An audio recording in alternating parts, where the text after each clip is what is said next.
Bimantara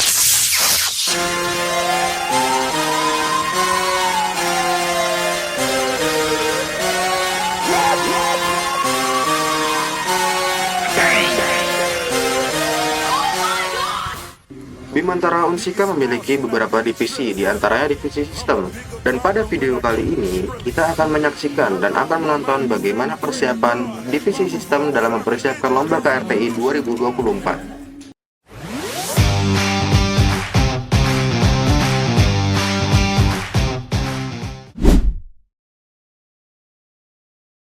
Jadi lomba yang diikutin Bimantara pada kali ini atau tahun ini adalah lomba KRTI. Nah, KRTI itu singkatan Kontes Robot Terbang Indonesia, di mana KRTI ini selalu diadakan rutin tiap tahun oleh Puspresnas atau Pusat Prestasi Nasional. Nah, KRTI ini tiap tahun akan selalu ada, di mana pada tahun ini diselenggarakan di Yogyakarta. Sebelumnya izin menjelaskan kalau di KRTI ini untuk saat ini ada 5 kategori lomba, di mana ada 5 divisi. Yang pertama ada divisi Racing Plan atau RP, yang kedua divisi Fixed Wing atau FW, yang ketiga VTOL Vertical Take Off Landing, keempat TD Technology Development, yang kelima Lela. Itu kayak divisi baru yang baru ada tahun ini gitu. Nah, untuk yang tahun ini diikuti oleh Bimantara itu adalah divisi VTOL atau Vertical Take Off Landing. VTOL itu kan sesuai nama vertical take off. Nah, yaitu take off-nya atau terbang itu bergerak secara vertikal atau ke atas ke bawah saja gitu. Dia itu tidak kayak bergerak horizontal ataupun maju mundur. Nah, untuk VTOL ini kategori lombanya kita melakukan beberapa misi yang disediakan oleh pedoman KRTI pada tahun ini gitu. Nah, pada VTOL tahun ini itu kita pada yang seleksi untuk wilayah ini kita mengangkat magnet berupa magnet untuk kemudian dipindahkan secara otomatis ke tempat yang sudah ditentukan gitu. Nah, mungkin yang pertama dipersiapkan untuk mengikuti lomba KRTI itu yang pertama ada seleksi proposal. Itu pertama sebelum kita melakukan seleksi wilayah itu kita membuat proposal untuk diajukan ke pihak KRTI pada tahun ini. Nah, sebetulnya untuk tahun ini alhamdulillah Bimantara lolos untuk seleksi proposal, yang selanjutnya dilanjutkan dengan seleksi wilayah. Nah, untuk seleksi wilayah ini kita langsung ke praktiknya untuk wahana, melakukan misi-misi yang ada gitu. Nah, untuk persiapan divisi sistem pada divisi VTOL tahun ini itu kayak kita merangkai seluruh wahananya, di mana kayak merangkai komponen elektronika, merangkai komponen-komponen kayak Raspberry, terus juga kayak baterai. Nah, kayak kemudian untuk software yang diinstal juga kita menggunakan software Mission Planner, yang itu sebagai software autonomous supaya di wahana kita itu bisa terbang secara otomatis gitu. Nah, kebetulan kami kan dari mahasiswa teknik mesin. Nah, untuk tantangan tersulit dari kami itu kan kayak kita itu teknik mesin belum belajar elektronika, komponen-komponen elektronika. Nah, itu menjadi tantangan tersulit bagi kita tersendiri gitu. Karena kan kita begitu awam dengan komponen elektronika, kemudian juga kayak pemrograman secara otomatis wahana itu menjadi terbang gitu. Nah, itu menjadi tantangan tersulit bagi kita dari divisi sistem itu sendiri gitu. Oke, baik.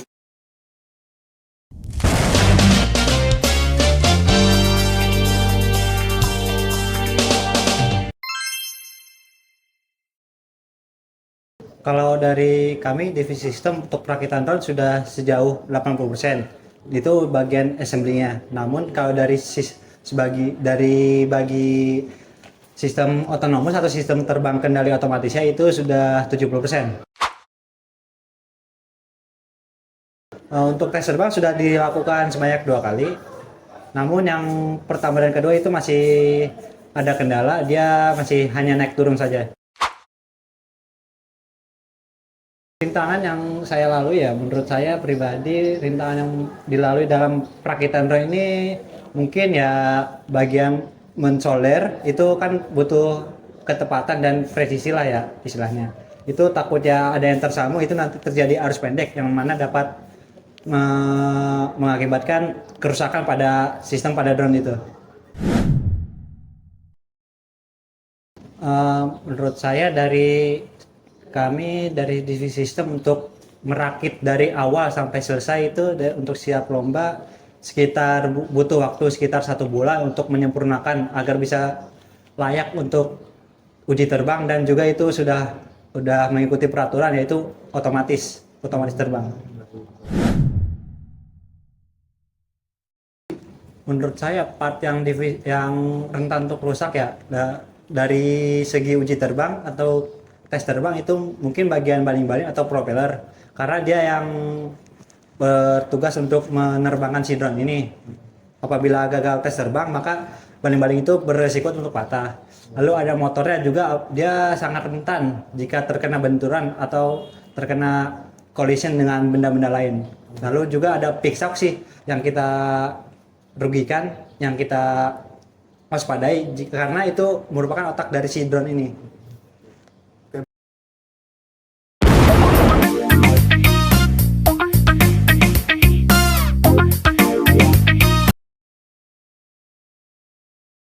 Kami tuh seperti ngerancang dari bagian kelistrikan dari drone-nya.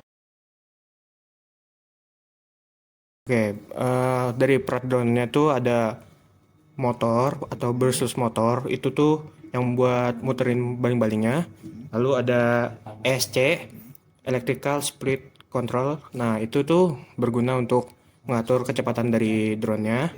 Lalu ada baterai yang dipakai untuk menghidupkan drone-nya. Lalu ada flight controller yang bisa disebut atau sebagai otak ya dari drone tersebut. Dan juga ada receiver, transmitter, dan lain-lain. Kalau menurut saya sih ada dua kalau menurut saya, seperti frame dan baterai. Oh, oke. Karena kalau tidak ada frame, ya kita tidak bisa menaruh part-part dari elektronik drone-nya. Dan juga kalau tidak ada baterai, ya drone-nya juga tidak akan nyala. Yang paling rentan rusak ya, mungkin yang paling rentan rusak sih baterai. Karena baterai itu kadang-kadang suka menggelembung.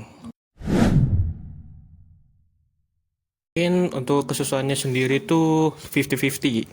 Karena itu bergantung dengan ya kita mau mencarinya atau tidak di internet.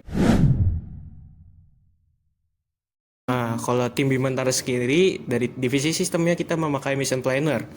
Sebenarnya sulit atau tidaknya kan seperti tadi saya bilang, cari di internet itu pasti ada semuanya. Tapi untuk mission planner sendiri sih ada banyak tutorialnya di YouTube dan di internet. Bisa dicek, bisa dicari-cari juga akan banyak tutorial dari video YouTuber. Oke. Di sini ada beberapa part dari drone seperti yang tadi saya sebutkan. Ini ada flight controller yang berfungsi sebagai otak dari drone. Di sini ada GPS modul sebagai pemetaan. Di sini ada telemetri yang akan menghubungkan dari ground controlnya dengan air controlnya. Nah, di sini telemetri itu ada dua, yang air control itu yang dipasangkan ke drone-nya, sedangkan yang ground control itu dipasangkan ke laptop.